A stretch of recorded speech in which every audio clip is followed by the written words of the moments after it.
Bonjour. Bonjour. Bloqué en Équateur à cause des inondations en Colombie qui ont provoqué la fermeture des routes, Hans nous a proposé de nous faire participer à ce qu'il appelle le Crazy Hans Tour, c'est-à-dire le tour de Hans le Fou, et qui nous a emmenés sur la côte ouest de l'Équateur.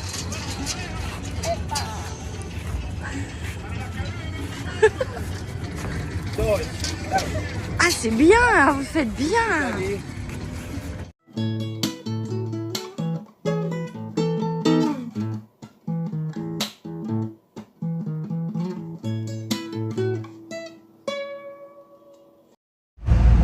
Bon, coincé pour coincer, on a décidé de profiter d'une occasion proposée par Hans.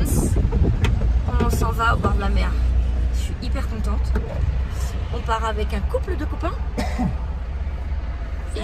Isabelle Et Pedro. et Pedro. Les polyglottes en voyage. Voilà, donc on s'en va pour 3 jours et 2 nuits.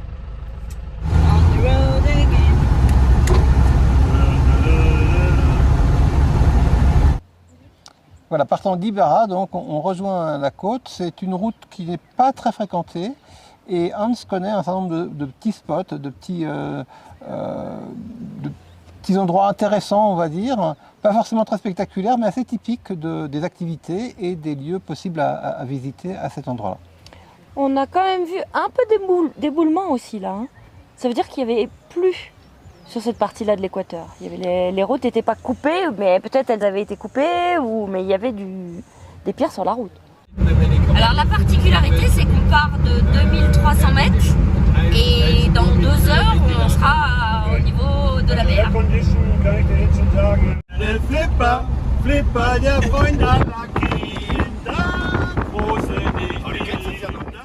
On voit une végétation étagée, on voit le paysage qui se transforme, notamment la flore qui se transforme au fur et à mesure qu'on se rapproche de zones qui ressemblent beaucoup plus à des zones équatoriales. Dans le package des 3 jours et 2 nuits, il y avait les repas compris. Donc nous sommes partis le matin et le midi, Hans nous a arrêtés pour acheter des empanadas dans un petit village là où apparemment il a l'habitude de s'arrêter. Oui, donc on retrouve ces atmosphères familières de bord de route, hein, typiques de l'Amérique du Sud en général, où on s'arrête très facilement pour manger pas cher du tout. C'est bon? C'est chaud, hein? C'est chaud. Moi j'ai du mal à dire. Du lait de coco tout frais. Très bon, très sucré. Premier arrêt, une fabrication artisanale, une zone de fabrication artisanale de cacao. Donc c'est une assez petite exploitation. Son tour quand même, il est improvisé. Hein. Donc on est arrivé, il a frappé 2-3 fois, il n'y avait personne qui répondait, il y a quelqu'un qui a ouvert une porte et il a demandé si c'était possible d'y aller. Et donc nous avons commencé par visiter la plantation. Très impressionnante puisqu'il y a 35 hectares de cacaoyers, de manguiers, de bananiers, de palmiers. On voit là la vie locale, en fait, c'est pas du tout quelque chose qui est fait pour les grandes visites touristiques. Donc d'ailleurs, effectivement, l'explication des personnes concernées était un peu improvisée, ils nous ont juste expliqué ce qu'ils faisaient.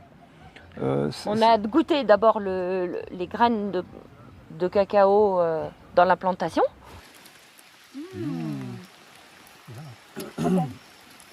Donde es el sangre? ¿Dónde está la sangre? Il y a une partie de l'intérieur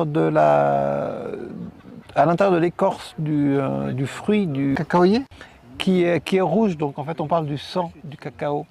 J'ai posé la question, pourquoi est-ce qu'on ne se sert pas directement du sucre? Parce qu'il y a une grosse quantité de sucre dans le fruit. Oui. Et pourquoi on ne l'utilise pas comme sucre? Parce que ce sucre-là a un produit dedans qui c'est pas bon pour le calcium des dents. Donc si tu le fais tous les jours, tu vas avoir problème de calcium des dents. Ce qui est vrai, c'est que ce qui est un peu contre-intuitif, c'est que dans le fruit, il y a beaucoup de pulpe et de pulpe qui a tendance à fermenter. Donc l'une des opérations principales de la préparation, c'est précisément de faire sécher ces fruits de sorte qu'on puisse dégager la pulpe qui a une forte odeur de fermentation parce que ça doit s'alcooliser un petit peu, je suppose, de manière à ne garder que la noix à l'intérieur qui, elle, sera exploitable pour produire le cacao à proprement parler. Il y a 3 types de palmiers, dont celui qui produit l'huile de palme. Sauf que ce palmier a été attaqué de mémoire par des vers et pour le coup, la plupart des plantations sont mortes. Donc on a vu beaucoup d'ailleurs de palmiers morts tout au long de la route. Et d'ailleurs c'est en fait c'est un peu un drame pour la population locale, donc ils doivent se réorienter et trouver de nouvelles cultures. L'huile de palme a mauvaise presse et donc la culture d'huile de palme a mauvaise presse aussi parce qu'elle a tendance à être pratiquée en tant que monoculture et à ravager des zones entières. On pense en particulier à la Malaisie. Mais ici, apparemment, c'est plus une culture annexe ou complémentaire d'autres variétés végétales. Manu l'a dit, les graines sont d'abord mises à fermenter, puis ensuite à sécher. La plupart du temps, elles sont mises dehors, au soleil. Mais l'Équateur est un pays où il pleut beaucoup. Donc ils ont à proximité une bâche et ils débâchent, ils bâchent, ils débâchent. Et quand vraiment il pleut de manière prolongée, à ce moment-là, ils utilisent des séchoirs électriques. Voilà, on est dans une petite usine de production de cacao, donc ça prend encore un tour un peu organisé. Mais on arrive aussi à voir parfois des grandes étendues de cacao sur la route, en fait, tout simplement à sécher sur l'asphalte, parce que l'asphalte c'est pratique, ça draine bien et ça sèche bien, donc c'est aussi la version, on va dire, plus rustique qui est pratiquée occasionnellement. Et puis pour finir, il y a 2 sortes de cacao. Alors j'imagine qu'il y en a une qui est moins chère et l'autre qui est chère, donc il nous a fait goûter dans les 2 sacs qui étaient prêts à partir à la vente. Les 2 sortes de cacao. Alors moi j'ai trouvé ça un peu raide. Un petit goût de chocolat quand même. En fin de journée, on est arrivé à Las Peñas. C'est une petite station balnéaire qui était presque déserte parce qu'on est hors saison là, et que le tourisme principal, ça doit être le tourisme local.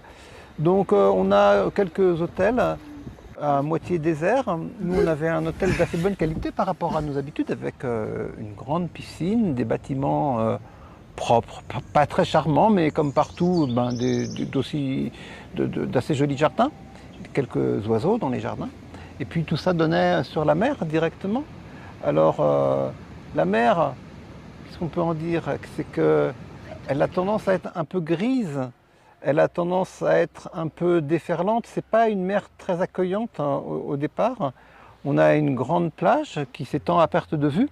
On a des rouleaux bas, une ambiance plutôt gris et blanc, on va dire, avec des oiseaux de mer. Et puis, quand on marche vers le village, on voit des baraquements qui se transforment en petites boutiques, des gens qui sont là, un peu désœuvrés parce qu'il n'y a pas grande activité. Quelques pêcheurs, quelques restaurants de bord de mer. Et puis... de là où on était logé, on pouvait aller à pied au petit restaurant que nous avait proposé Hans. Le premier soir, comme le midi, on avait mangé juste un empanadas, on avait très très faim. On a eu droit à un magnifique plateau de fruits de mer, vraiment c'était super bon. Et le lendemain matin, il faisait un peu meilleur, donc on a décidé de faire le trajet à pied. Et quand on est arrivé au restaurant, on a vu les informations et là, il s'avérait que c'était les grandes marées. Et que du coup, la mer avait déferlé jusqu'au restaurant et jusque sur la route de Las Peñas. Et ça en parlait en continu sur les chaînes d'information et on s'est dit oh non. Les propriétaires étaient un peu paniqués parce que le restaurant donnant sur la plage... La mer est là et donc les vagues ont été tellement fortes à cause des grandes marées que ce matin dans la rue, on trouve les bateaux. Et puis on voit effectivement qu'il y a beaucoup de choses de la mer qui ont été charriées sur la route.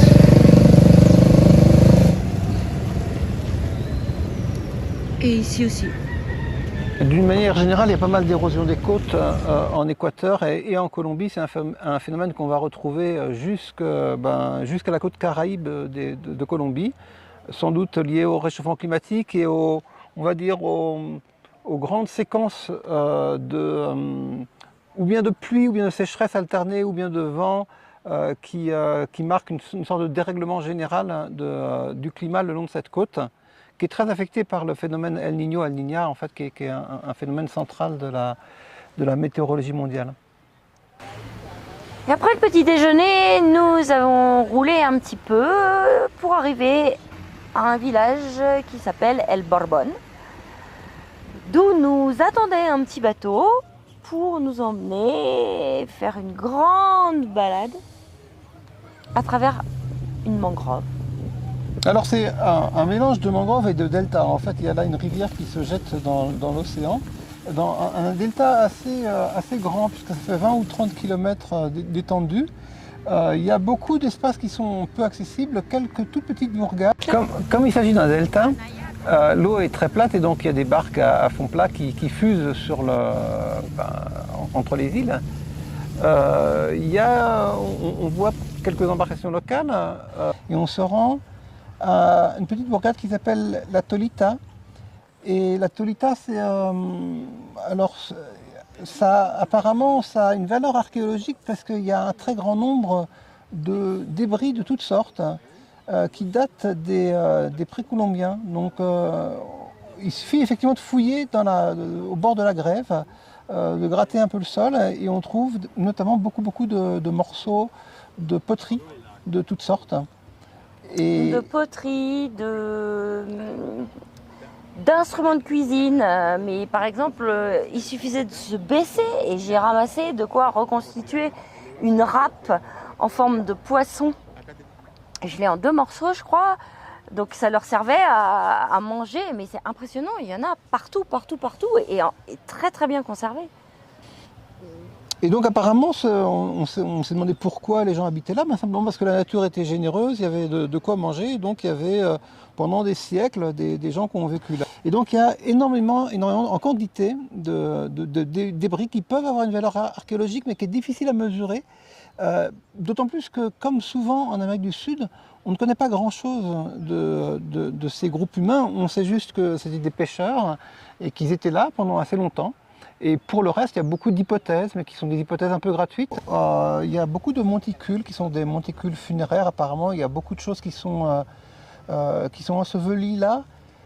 Certains objets ont été exhumés, d'autres non.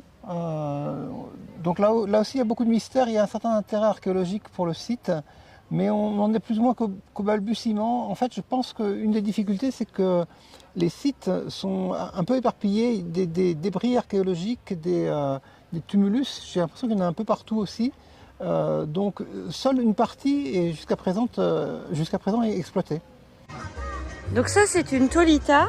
Alors à l'origine elle faisait 9 mètres de haut, mais bon bien sûr maintenant ils ont pris la terre et sur ces Tolita, le nom de l'île, vivaient tout en haut, donc à 9 mètres, des gens très très importants,